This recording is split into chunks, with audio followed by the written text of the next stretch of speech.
Food bank crisis, international students starving while colleges profit. Welcome back to Canada Chronicles. Today we're exposing a shocking reality behind Canada's international student program. While colleges and universities collect billions in tuition and post-record surpluses, thousands of students are struggling just to eat. Food banks across the country are overwhelmed, and in some cases, international students are even being turned away. This story isn't just about hunger, it's about fairness, responsibility, and the widening gap between what institutions promise and what students actually face. And here's where it gets even more urgent.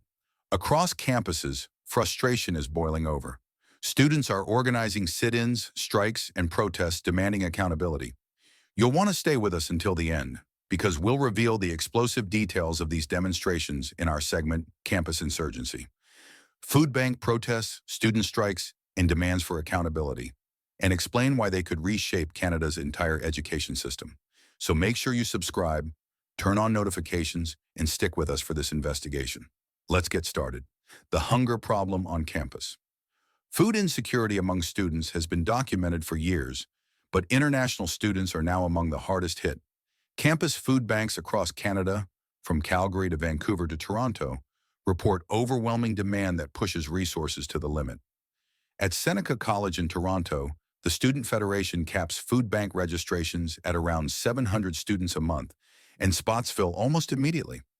At the University of British Columbia, the Alma Mater Society reports that international students make up the overwhelming majority of users at its food bank, despite being a minority of the student body. Community food banks tell the same story. Rising demand is stretching services thin, and international students are consistently overrepresented among those lining up for help. Why are international students hungry? The problem begins with a mismatch between official requirements and reality. When applying for a study permit, students must prove they have enough funds to live in Canada. For 2025, Immigration, Refugees, and Citizenship Canada raised that requirement to 22,895 Canadian dollars for a single applicant, in addition to tuition and travel costs. In practice, this doesn't come close. In major cities, rents can swallow most of that amount within months. Add utilities, food, transportation, and textbooks, and budgets collapse quickly. Tuition makes matters worse, with international fees often triple those of domestic students, surpassing $25,000 a year in many programs. Most students turn to part-time work to survive, but competition is fierce.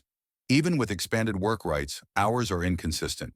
For many, the choice becomes stark: pay rent or buy food. Exclusion from food banks. The crisis has been worsened by exclusionary policies. In Vancouver, the Greater Vancouver Food Bank introduced a rule in late 2024, barring first-year international students.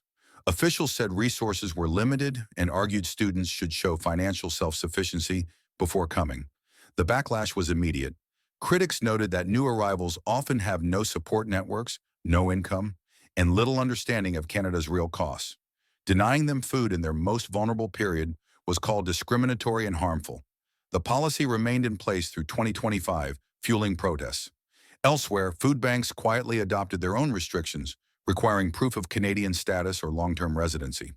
Students described the humiliation of being turned away or told they should not need help because their visas required proof of funds, colleges, and surpluses. What makes this crisis even more shocking is the financial backdrop. International students are charged premium tuition fees, often without limits.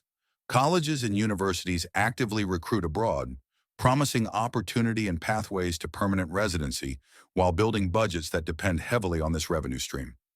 The result has been extraordinary surpluses. Conestoga College in Ontario, for example, reported a surplus of $121 million in 2024 to 2025, largely fueled by international tuition.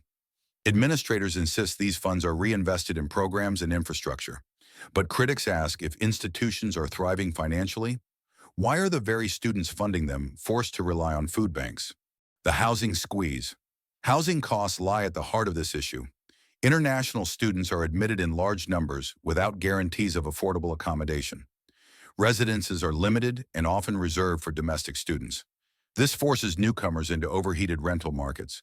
In Toronto and Vancouver, small apartments easily exceed $2,000 a month. Even in smaller cities like Waterloo or Hamilton, rents consume most of a student's budget. Many end up in overcrowded basements or unsafe rentals. With rent devouring nearly all available funds, food is sacrificed. Hunger and housing are inseparable, and the system sets students up for this painful choice. Government caps and policy shifts. In 2025, the federal government capped study permits at 437,000, a reduction of about 10% from the year before. The goal was to ease pressure on housing and public services while provinces reined in colleges and universities. By mid-year, the number of people in Canada with valid study permits had dropped to about 499,000. When combined with those holding both study and work permits, the total stood just under 786,000. That was a sharp fall from the nearly 1 million students in late 2023. Financial requirements were also raised, acceptance letters tightened, and the post-graduation work permit program was reformed to align with labor needs in healthcare, construction, agriculture, and other vital sectors. While these changes may strengthen integrity, they offer little relief to students already here. Real stories, real struggles. Behind these numbers are personal stories of sacrifice. Students skip meals to cover bills, stretch one bag of groceries among multiple roommates, or faint in class from hunger. Some work exhausting shifts in low-paying jobs just to scrape together enough for survival. At the University of British Columbia, international students make up nearly 80% of food bank users. At Seneca College, food bank registration fills within days. Student unions warn they cannot keep pace with rising demand. For many students, Canada was supposed to be a place of safety and opportunity. Instead, they find themselves caught in a struggle that undermines their health and future. Thanks for staying with us this far. We appreciate your time and hope you're finding this information valuable. Campus insurgency, food bank protests, student strikes, and demands for accountability. The breaking point has arrived. Across the country, international students are fighting back. In Ontario, students staged a sit-in at a college administration building, demanding that part of the institution's surplus fund permanent meal programs. In Vancouver, marches with empty plates drew public attention to the hunger crisis. In Toronto, petitions are circulating, calling for financial audits and mandatory reinvestment of surplus funds into student welfare. These protests have already triggered some concessions. A few institutions expanded food bank services or created emergency bursaries. Others tested subsidized meal programs, but the changes remain limited compared to the scope of the crisis. The unrest raises urgent questions. Should institutions that depend so heavily on international tuition be required to prove they can house and support their students? Should provincial governments link licenses and funding to student welfare standards? Should large surpluses be redirected to programs that directly benefit the people paying the most? These debates are moving into legislatures, media, and boardrooms. The answers could reshape Canada's international education model for years to come. Accountability and solutions. The food bank crisis exposes the deep flaws in Canada's international education system. Students are welcomed for their money but left unsupported once they arrive.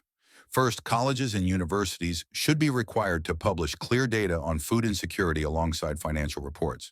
Transparency will prevent institutions from hiding the crisis. Second, governments must mandate that a share of surpluses go directly into student welfare, meal subsidies, emergency grants, and affordable housing initiatives. Third, food banks must open their doors to all who need them, regardless of immigration status. Hunger is a human issue, not a bureaucratic one. Fourth, housing supply must be addressed. Institutions should not admit more students than they can reasonably house. Municipalities and provinces need to ensure new arrivals are not pushed into already strained rental markets. Finally, Canada must change its perspective. International students are not commodities. They are future workers, innovators, and community leaders. Treating them fairly is not just ethical, it is essential to the country's long-term prosperity. The food bank crisis is more than empty shelves or missed meals. It challenges Canada's reputation as a fair and welcoming nation. Students pay premium tuition, yet many cannot afford food. This contradiction demands attention. Canada must choose: continue profiting while students suffer, or rebuild a system that values student well-being as much as revenue. Hunger on campus is not inevitable. It is the result of policy gaps and institutional decisions, and it can be solved. Canada now faces a defining moment. Students who come here to learn and build a future should not have to choose between paying rent and putting food on the table. The food bank crisis shows that behind every surplus and every tuition dollar, real lives are at stake. Change is possible, but only if institutions and governments put student welfare first. If you found this video eye-opening, don't forget to hit that like button, share it with others who need to know the truth, and subscribe to Canada Chronicles for more investigations into the stories that matter. Turn on notifications so you never miss an update. Thank you for watching, and we'll see you in the next video.